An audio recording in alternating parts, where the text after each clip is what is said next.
Okay, what do you think, just your take about all these new gizmos and gadgets? So I'm sure, because why I'm asking is I'm sure other price-scope consumers, they ask these questions, so what kind of answer you're giving them?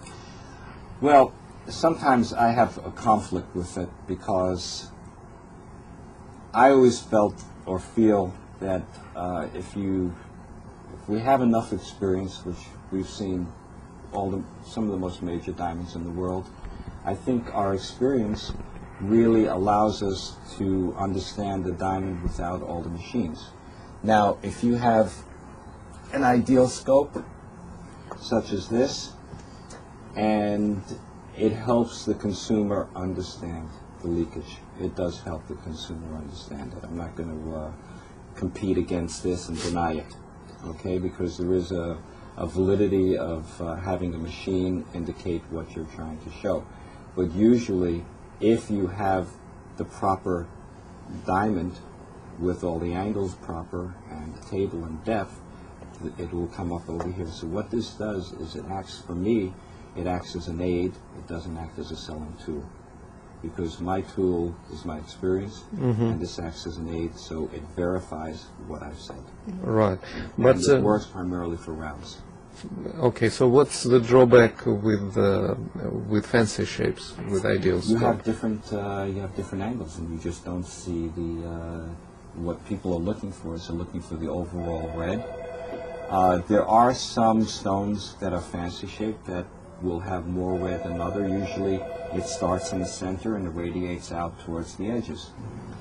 The diamond manufacturing community is, other than roundstone and some manufacturers of ashers, cushions, some other shapes, roundstones, I think they're not only beginning, they're knowledgeable enough to understand what the price scope community, what eventually I believe the rest of consumers are looking for. So many years ago, if you had a 5964 table, it was considered a top make.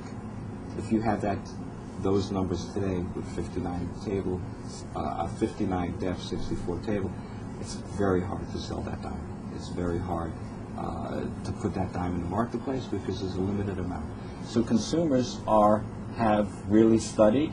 There's enough tutorials out there for people to understand rounds. Eventually, those situations will come around for fancy shapes. I don't think the diamond manufacturing community has recognized that yet. Also, they're into selling production and volume, not selling one perfect stone.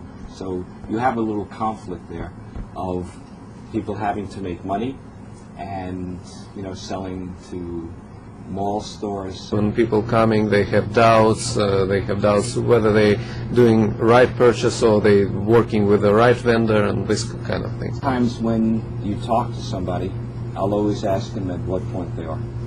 And it's not as a sales pitch, but as to give me a little bit of an understanding what they're trying to achieve. Right. There are some people that'll tell you, listen, I'm in the process of starting to look. It's a difficult customer because now they're going to be all over the place, but I always offer them the opportunity to come up here for a tutorial. Right. What would be the best customer you would like to have, and what from your experience is the worst customers that you can only imagine? What's the best customer? Someone that comes in with an understanding that when I show them, they're understanding, and the process becomes a lot easier. There are some people that come up here, they're ready to buy. It's just a matter of showing them the right diamond. There are some people that it's difficult. The fancy shapes are a lot more difficult than the round stones. Because the round stones, if you're showing someone a nice stone, it's just a question of which E is a little bit better, which VS1 maybe is a little bit better, which VS2 is a little bit better. If you have an SI2, can you see the SI2? With fancies, specifically cushions, some people come in, they want square. Some people come in, they want, say, a 107 to 113 ratio. Some people want a little bit longer. You have to show them 3 different shapes. Of the 3 different shapes, sometimes you have to show them the cushion modified and the cushion brilliant and explain all that to them. it's a harder sale. Cushion is the hardest sale of all the diamonds I find because of the variations. Around you don't have the variations. Princess, you really don't have variations. Princess, I find princesses, the people that buy princesses are more the 75 to like a carat 25 range. When you get higher up, people want emeralds, or they want cushions, or they want ashes in their fancy shapes. Pear shapes and marquises are, they used to be about 1970, they were the hottest stones in the market. Very few people wanted a shape. Eventually, De Beers will do a promotion for pear shapes and marquises, and everybody will want it, because enough people will have cushions and ashers and so on, and some Hollywood starlet is going to be wearing a marquise, and everybody will say, wow, I want a marquise. Look in the magazines and you see the trends. Right. So, but to answer your question, what's the most difficult customer? Somebody that is, by personality, cannot make a decision. That's hard. And I try to really provide information. And if someone asks me for help on the decision, I'll go in that direction. But I try to really, based on education, let the person determine what they want. And then there's always budget. Because sometimes what they want is outside their budget, and then we have to make a decision whether we go smaller in size once they get established. Most people, when they visit the office, come back 2 times, sometimes 3.